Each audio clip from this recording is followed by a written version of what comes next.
ಏನು ಕಾಯ್ದೆ ಬಂದಿತ್ತು ಗೋವಿನ ಪರವಾಗಿ, ಆ ಕಾಯ್ದೆಯ ವಿರುದ್ಧ ಗೋಕಳ್ಳರಿಗೆ ಬೆಂಬಲವಾಗಿ ಏನು ಜಾನುವಾರು ಸಾಗಾಟವನ್ನು ಏನು ಮಾಡ್ತಾರೆ ಆ ವಾಹನವನ್ನು ಮುಟ್ಗೋಲು ಹಾಕಿದ ಪೊಲೀಸ್ ಇಲಾಖೆ AC ಮುಖಾಂತರ ಬಿಡಿಸ್ಕೊಳ್ಳುವಂಥ ವ್ಯವಸ್ಥೆ ಇತ್ತು. ಆ ವಾಹನದ ಮೌಲ್ಯ ಎಷ್ಟಿದೆ ಅದರ ಪ್ರಕಾರವಾಗಿ ದುಡ್ಡನ್ನು ಕಟ್ಟಿ ಬಾಂಡನ್ನು ಬರೆದು ಬಿಡುವಂಥ ವ್ಯವಸ್ಥೆ ಹಿಂದೆ ನಡೆದಿತ್ತು. ಆದರೆ ಈಗಿನ ರಾಜ್ಯ ಸರ್ಕಾರ ಹೊಸದಾಗಿ ಒಂದು ಮಸೂದೆಯನ್ನು ಪಾಸ್ ಮಾಡಲಿಕ್ಕೆ ಅದು ಹಿಂದೂ ವಿರೋಧಿ ಹಾಗೂ ಗೋ ವಿರೋಧಿಯಾಗಿ ಕೆಲಸ ಮಾಡ್ತಾ ಇದೆ. ಏನಂದ್ರೆ AC ಅವರ ಮುಖಾಂತರ ಬಾಂಡನ್ನು ಬರೆದುಕೊಟ್ಟು ಅದನ್ನ ಕೈ ಬಿಟ್ಟು ಹೊಸ ಕಾಯ್ದೆಯನ್ನು ಮಾಡಿಕೊಟ್ಟಿದೆ. ಇದಕ್ಕೆ ವಿಶ್ವ ಹಿಂದೂ ಪರಿಷತ್, ಬಜರಂಗ ದಳ ಮತ್ತು ಗೋಪ್ರೇಮಿಗಳು ಖಂಡಿಸ್ತಾ ಇದ್ದೀವಿ.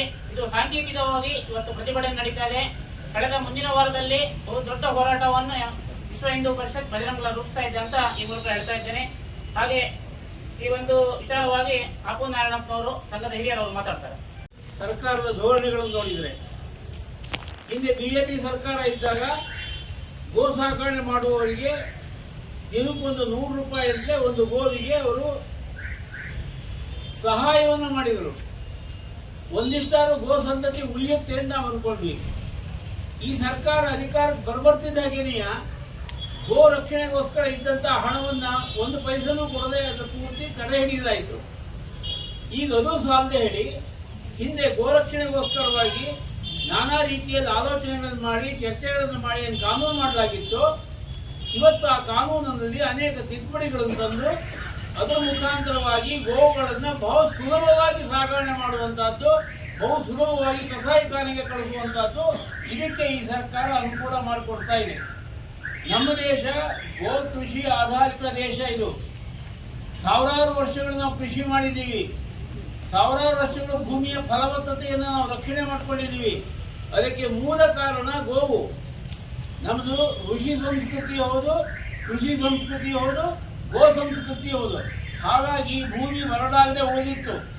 ಜನಕ್ಕೆ ಬೇಕಾದಷ್ಟು ಆಹಾರವನ್ನು ಭೂಮಿ ಕೊಡ್ತಾ ಇತ್ತು. ಈಗ ಗೋ ಸಂತತಿ ಕ್ಷೀಣಿಸ್ತಾ ಇದೆ. ಸ್ವತಂತ್ರ ಬಂದಾಗ ನಾವು 33 ಕೋಟಿ ಜನ ಇದ್ವಿ.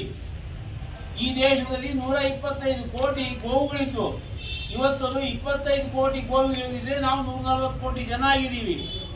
ಇನ್ನೊಂದು ಸ್ವಲ್ಪ ಸಮಯ ಇದನ್ನು ರಕ್ಷಣೆ ಮಾಡಿಕೊಳ್ಳದೆ ಬಿಟ್ಟರೆ ಗೋವುಗಳನ್ನು ನಾವು ಚಿತ್ರದಲ್ಲಿ ನೋಡುವಂತಹ ದಿನಗಳು ಬಂದಿತ್ತು. ಎಚ್ಚರಿಕೆಯಿಂದ ಇರಬೇಕಾಗಿದೆ. ಇವತ್ತು ನಾವು ಗೋಪ್ರೇಮಿಗಳು ಸರ್ಕಾರದ ಧೋರಣೆಯನ್ನು ಖಂಡಿಸಿ ಸರ್ಕಾರ ಇಂಥ ಯಾವುದೇ ಕಾನೂನನ್ನು ತರಕೂಡದು, ಅದಕ್ಕೆ ಕೈ ಹಾಕಬಾರ್ದು ಅಂತ ಹೇಳಿ ಸರ್ಕಾರವನ್ನು ಆಗ್ರಹಪೂರ್ವಕವಾಗಿ ನಾವು ಕೇಳ್ಕೊಳ್ತಾ ಇದ್ದೀವಿ. ಸರ್ಕಾರ ಏನಾದರೂ ತನ್ನ ಧೋರಣೆಯಂತಲೇ ಮುಂದುವರಿಯೋದಾದರೆ ಬಹಳ ದೊಡ್ಡ ಹೋರಾಟವನ್ನು ಈ ವಿಷಯದಲ್ಲಿ ಮಾಡಬೇಕಾಗ್ತದೆ. ಮಾನ್ಯ AC ಅವರಿಗೆ ನಾವು ಮನವಿಯನ್ನು ಕೊಡೋರಿದ್ದೀವಿ. ಅವ್ರು ಒಳಗಡೆ ಇದ್ದು ಬರ್ತೀನಿ ಅಂತ ಹೇಳಿದ್ದಾರೆ, ಬರ್ತಾರೆ. ಅವಕಾಶ ಕೊಟ್ಟಿದ್ದಕ್ಕಾಗಿ ಧನ್ಯವಾದ.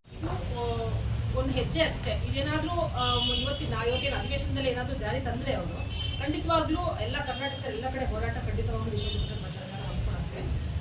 ನಾಚಿಕೆ ಆಗಬೇಕು ಈ ಸರ್ಕಾರಕ್ಕೆ ಅಂತ ಕೇಳ್ಕೊತೀವಿ. ರಾಜ್ಯದಲ್ಲಿ ರಾಜ್ಯ ಸರ್ಕಾರ ಏನು ಮಾಡ್ತಾ ಇದೆ, ಈಗ ಪರೋಕ್ಷವಾಗಿ ಅವ್ರಿಗೆ ಬೆಂಬಲ ಕೊಡ್ತಾ ಇದೆ. ಏನು ಗೋವುಗಳನ್ನ ಹಿಡಿದು ಗೋವುಗಳನ್ನ ರಾಜಾರೋಷವಾಗಿ ತುಂಬಿಕೊಂಡು ಹೋಗ್ಲಿ, ನಿಮ್ಗೆ ಇವತ್ತು ಗಾಡಿಗಳನ್ನ ತಗೊಂಡು ಹೋಗಿ, ಅಂದ್ರೆ ಗಾಡಿ ಕೊಡೋದು ಜನ ಹೆದರ್ತಿದ್ರು ಇಷ್ಟು ದಿನ.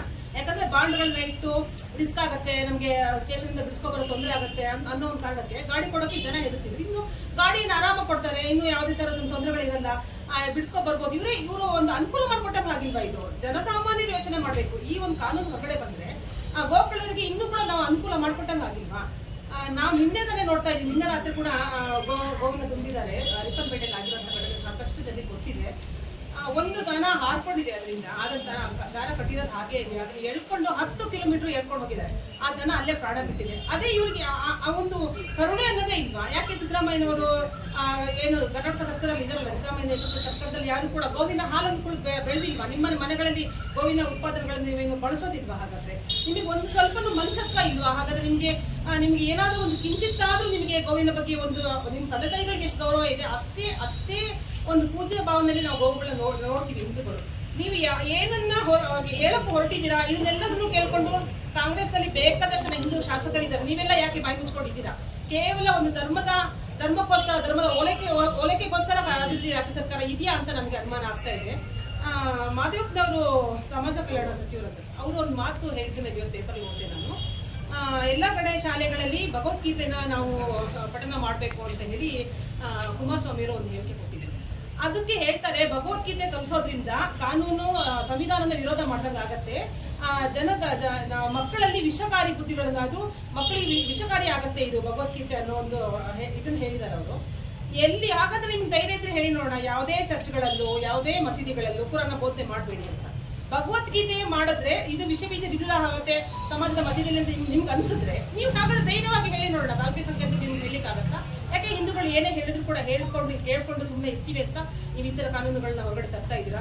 ಇನ್ನೂ ಜಾಸ್ತಿಯಾಗಿ ಮಾಡ್ಬೋದಾಗಿತ್ತು. ಈಗ ಇನ್ನೂ ಇದಕ್ಕೊಂದು ಪುಷ್ಟಿ ಕೊಡೋ ಹಾಗೆ ಹೌದು, ಇನ್ನು ಕಠಿಣವಾಗಿ ಕಾನೂನು ತಗೊಳ್ಳಿ, ಯಾವುದೇ ಥರ ಗೋವಂತಕರಿಗೆ ನೀವು ಯಾವುದೇ ಥರ ಬೆಂಬಲ ಕೊಡಬೇಡಿ, ಆ ರೀತಿ ಒಂದು ಯಾವ್ದಾರ ಹಸಿರು ಹಿಡಿದಾಗ ಯಾವುದೋ ಗಾಡಿಗಳು ಸಿಕ್ಕಿದಾಗ ನೀವು ಧೈರ್ಯವಾಗಿ ಅದನ್ನು ಮುಂದುವರಿಸಿ, ಯಾವುದೇ ಥರ ಮುಲಾಜಿಲ್ಲದೆ ನಿಮ್ಮ ಕೆಲಸ ನೀವು ಮಾಡಿ ಅಂತ ಹೇಳಿ ನೀವು ಪೊಲೀಸ್ ಇಲಾಖೆ ಆಗ್ರಹ ಮಾಡಬೇಕು.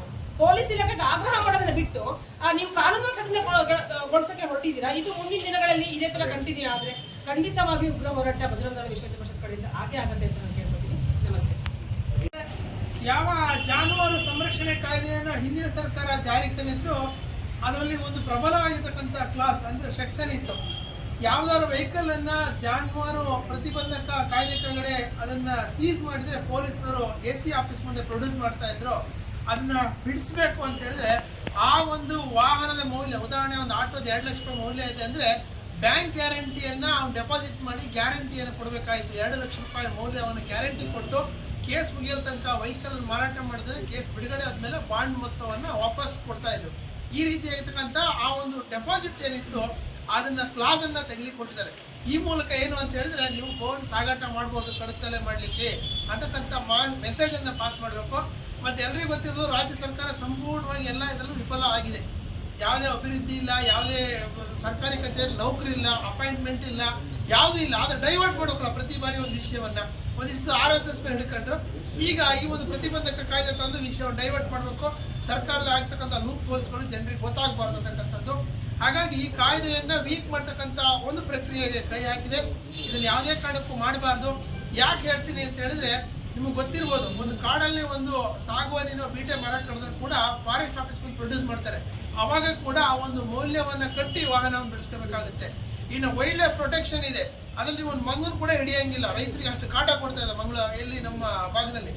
ಮಂಗನಿಗೆ ಇಲ್ಲದೆ ಇರತಕ್ಕಂಥ ರಕ್ಷಣೆ ಅದೇ ರೈತ ಸಾಕಿರ್ತಕ್ಕಂಥ ಗೋವನ್ನು ಕಡಿಯ ಮಂಗನಿಗೆ ಇರುವಂತ ವೈಲ್ಡ್ ಲೈಫ್ ಅಲ್ಲಿ ಇರ್ತಕ್ಕಂಥ ರಕ್ಷಣೆ, ರೈತ ಸಾಕಿರ್ತಕ್ಕಂಥ ಗೋವು ಕಟಾವಿಗೆ ಹೋಗ್ತಾ ಇದ್ರೆ ಅದಕ್ಕೆ ಇಲ್ಲೇ ಇರ್ತಕ್ಕಂಥ ದುರಂತ. ಈಗಾಗಲೇ ಸಾಗರದಲ್ಲಿ ಗೊತ್ತಿರ್ಬೋದು, ರಾತ್ರಿ ಗೋವುಗಳನ್ನ ಪ್ಯಾಸೆಂಜರ್ ವೆಹಿಕಲ್ ಹೊಡಿತಾರೆ, ಯಾವುದೇ ಕ್ರಮ ಆಗೋದಿಲ್ಲ. ಆದರೆ ಒಮ್ಮೆ ಅಂತ 1-2 ವೆಹಿಕಲ್ ಸಿಕ್ಕರು ಕೂಡ ಅವ್ರು ಡೆಪಾಸಿಟ್ ಇಟ್ಟು ಬಿಡಿಸಿ ಅಂತಕ್ಕಂಥ ಕಠಿಣ ಕಾಯ್ದೆಯನ್ನು ಕೂಡ ವಿಡ್ರಾ ಮಾಡ್ತಾ ಇದ್ದಾರೆ. ಈ ಮೂಲಕ ರಾಜ್ಯ ಸರ್ಕಾರ ಏನಿದೆ ಒಂದು ತುಷ್ಟೀಕರಣ ನೀತಿಯನ್ನು ಮಾಡ್ತಾ ಇದೆ ಮತ್ತು ಕಾಯ್ದೆಯನ್ನು ಅದರ ಗಾಂಭೀರ್ಯವನ್ನು ಕಡಿಮೆ ಮಾಡ್ತಕ್ಕಂಥ ಪ್ರಯತ್ನ ಕೈ ಹಾಕಿದೆ. ಇದನ್ನ ನಾವು ವಿರೋಧಿಸ್ತಾ ಇದ್ದೀವಿ. ಒಂದು ಅವಕಾಶ ಯಾಕೆ ಅಂತ ಹೇಳಿದ್ರೆ ಮಾಡಬಾರ್ದು, ಅಲ್ಲಿ ಮಾಡಬೇಕು ಅಂತ ಹೇಳಿ ಆರ್ಟಿಕಲ್ 19(1)A ಹೇಳುತ್ತೆ, ಇನ್ನೊಬ್ಬರಿಗೆ ತೊಂದರೆ ಆಗದ ರೀತಿಯಲ್ಲಿ ಒಬ್ಬ ಮನುಷ್ಯ 20 ನಿಮಿಷ ಎಲ್ಲಿ ಬೇಕಾದ್ರೂ ಪ್ರತಿಭಟನೆ ಮಾಡೋದು. ಅದು ಸುಪ್ರೀಂ ಕೋರ್ಟ್ ರೂಲಿಂಗ್ ಇದೆ. ಮುಂದೆ ಬರಲಿಲ್ಲ, ಬಂದು ಹೇಳ್ತಾ ಇದ್ದೆ ಮೊನ್ನೆ ಉಪವಿಭಾಗಾಧಿಕಾರಿಗಳ ನೀವೇನಾದ್ರು ಆ ಥರ ಪ್ರತಿಭಟನೆ ಅಂತ ಅಡಿಯಕ್ಕೆ ಹೋದ್ರೆ ಅದು ಸಂವಿಧಾನ ವಿರೋಧಿ ಕ್ರಮ ಆಗುತ್ತೆ. ನನಗೆ ಮಾತ್ರ ಸಂವಿಧಾನ, ನನಗೆ ಮಾತ್ರ ಕಾನೂನಲ್ಲ, ಎಲ್ರಿಗೂ ಕೂಡ ಸಂವಿಧಾನ ಕಾನೂನು ಇದೆ. ನಿಮ್ಮ ಸಂವಿಧಾನ ಕಾನೂನನ್ನ ಎಲ್ಲಿ ಜಾರಿ ಮಾಡೋಕೆ ಅಲ್ಲಿ ಜಾರಿ ಮಾಡಿ.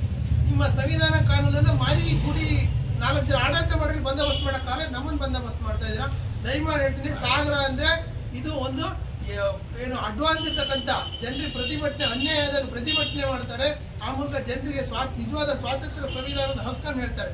ಈಗ ಪ್ರತಿಭಟನೆ ಮಾಡ್ಲಿಕ್ಕೆ ಅಡ್ಡು ಬರ್ತಿದ್ರೆ ಅಂದ್ರೆ ಇದು ವಿರುದ್ಧನೇ ಇನ್ನೊಂದು ದೊಡ್ಡ ಪ್ರತಿಭಟನೆ ಆಗುತ್ತೆ. ನಾಳೆ ಕೂಡ ಅಡಿಕೆ ಬೆಳೆಗಾರ ಪ್ರತಿಭಟನೆ ಇಲ್ಲೇ ಆಗುತ್ತೆ. ನಡೀತಕ್ಕಂಥ ಪ್ರತಿಭಟನೆಗೆ ಕೈ ಹಾಕಬೇಡಿ. ನಿಮ್ಗೆ ಡಿಸ್ಟರ್ಬ್ ಆದ್ರೆ ತೊಂದರೆ ಆದರೆ ಹೇಳಿ, ಯಾರು ಡಿಸ್ಟರ್ಬ್ ಮಾಡಿದ್ರೆ, ಯಾರು ತೊಂದರೆ ಮಾಡಿದಾರೆ ಇಲ್ಲಿ. ಹಾಗಾಗಿ ಈ ತರ ಪೊಲೀಸ್ ಇಲಾಖೆಯನ್ನ ಎತ್ತಿ ಕಟ್ಟಿ ಪ್ರತಿಭಟನೆಯನ್ನ ನ್ಯಾಯದ ಪ್ರತಿಭಟನೆ ಹತ್ತಿರ್ತಕ್ಕಂಥ ಕೆಲಸವನ್ನು ಮಾಡಬೇಡಿ ಅಂತ ಹೇಳಿ ಈ ಮೂಲಕ ಆಗ್ರಹವನ್ನು ಮಾಡ್ತಾ ಇದ್ದೀವಿ. 16 ಪಟ್ಟು ಹೆಚ್ಚು ಜಾನುವಾರುಗಳನ್ನು ಕ್ರೂರವಾಗಿ ಒಂದರ ಮೇಲೊಂದು ಹಾಕಿ ದುಡ್ಡಿನ ಆಸೆಗಾಗಿ ಸಾಗಾಟ ಮಾಡುತ್ತಿರುವುದು ಕಂಡುಬರುತ್ತಿದೆ. ಮೇಲ್ಕಣಿಸಿದ ಕಾಯ್ದೆ 2021ರಲ್ಲಿ ಜಾರಿಯಾದ ನಂತರ ಈ ಕ್ರೂರತೆ ಒಂದಷ್ಟು ಕಡಿಮೆ ಆದದ್ದು ಕಂಡುಬಂದಿದೆ. ಆದರೆ ಇನ್ನೂ ಕೂಡ ಈ ಕಾಯ್ದೆಯನ್ನು ಪರಿಣಾಮಕಾರಿಯಾಗಿ ಜಾರಿ ಮಾಡದೆ ಕಾರಣ ಹಲವು ಕಡೆ ಹಣದ ಆಸೆಗಾಗಿ ವಾಹನ